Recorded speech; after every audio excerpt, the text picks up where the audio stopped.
Hello there. Welcome back to the basement. Just so you know, I've made a couple little minor changes. I'm filming on a new 4K webcam, and I'm using this new little mic plugged into my laptop because I don't have all the cool goodies yet. But hopefully they're making a difference in video and audio quality, and you're enjoying it. Also, I finally remember to stick some background music in this motherfucker. So now you won't have to just listen to me droning on with nothing behind me but my wall and random house sounds. So I hope you enjoy these little changes that I have made, because basically I'm making them for you guys. I want you to enjoy my stuff as much as you possibly can, as well as much as I enjoy making them, which is a lot. Videos are fun. So, to the main subject. Oh, before I forget, let me know what you think of the changes in the comments down below. But for now, the main subject of this video is my continued rewatch / evaluation of the most recent DC movies, i.e. the Snyder movies, or at least the ones from that era, because he didn't direct all of them, obviously, but we'll get to that. Anywho, if you look just slightly down on my list there, you'll see I've already done a review of Man of Steel, so now we are on Batman v Superman: Dawn of Justice. Anyway, I really like this movie a lot just from jump. I like the action, I like the way it was filmed. I mean, was it 100% perfect? No, I got a couple little minor complaints, but overall, really, really good movie. One of the things I really liked is one of the things that Snyder continued doing from Man of Steel, which is he spent the first part of this movie showing Superman and Zod's fight from Batman / Bruce Wayne's perspective, and the perspective of all the random people that ended up being almost or really, just collateral damage, and getting squished by buildings or randomly blasted by heat vision or what have you, cars. Zack spent a good amount of time, really showing us how intense and crazy a battle between powered individuals could be. So I really appreciated that, because that's something that was missing from the action genre for a very long time. And I always, at least for myself, at the end of movies, I was always like, well, what about there's all the cleanup. What about all this? What about all the people over here? What about this kind of stuff? None of these movies ever really dealt with that, so I really appreciate Zack doing that. And of course, he moved on to show Batman being very angry at Superman, believing he needs to answer to somebody or get gone.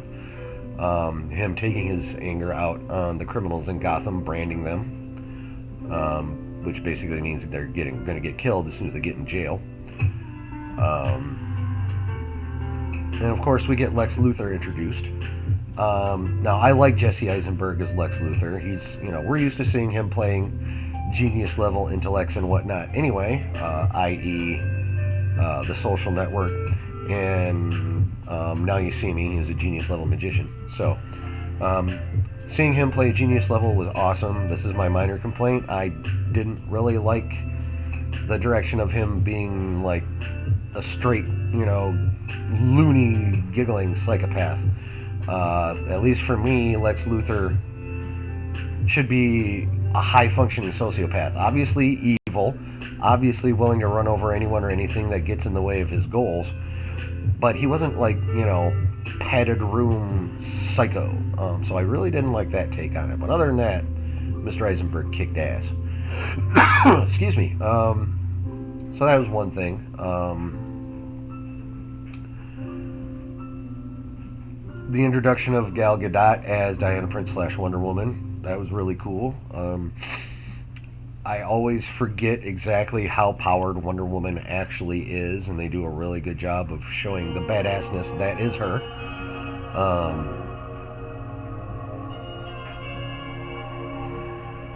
I love the emotional interplay. I love all the philosophical discussion that Snyder introduced. I mean, he's not the first one to introduce these questions into superhero / action movies. But for me, at least, he spent a lot more time with the actual human perspective on that question rather than an inner monologue for the superhero. What should I do? How should I do this? Should I do this? Should I do that? Should I not do this? Should I not do that? I liked the perspective flip that you normally get, so that was damn fine. The action sequences were ridiculous. I enjoyed them a lot. There's, only a couple instances here and there where I thought the CGI was bunk, but for the most part, those, especially at the end, the Doomsday battle, well, just period, the ending battle that Lex Luthor ended up setting up with all his machinations, getting the one Bruce Wayne employee that ended up with his legs tossed that we saw at the very beginning of the movie, suckering him into that bomb wheelchair, literal bomb wheelchair, not a cool wheelchair, a wheelchair that was an explosive device, bomb wheelchair. Getting that set up, forcing Superman into making choices by kidnapping his mom. Obviously you had to have the turnaround at the end of the Batman-Superman fight for them to join forces and, form the foundation of the Justice League with Wonder Woman, but just the intensity and the back and forth leading up to that was really cool. I love Jeremy Irons as Alfred, although I feel like, given Ben Affleck's age, I guess it works if, Alfred started off as the Wayne family butler when he was like 19, because there doesn't look to be all that much of an age difference between Mr. Affleck and Mr. Irons, so that I felt that part was kind of whoopsie, but Jeremy Irons himself is a beast, so I really enjoyed him as Alfred.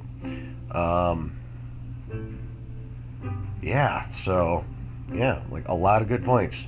Action sequences, great. CGI, 99% great.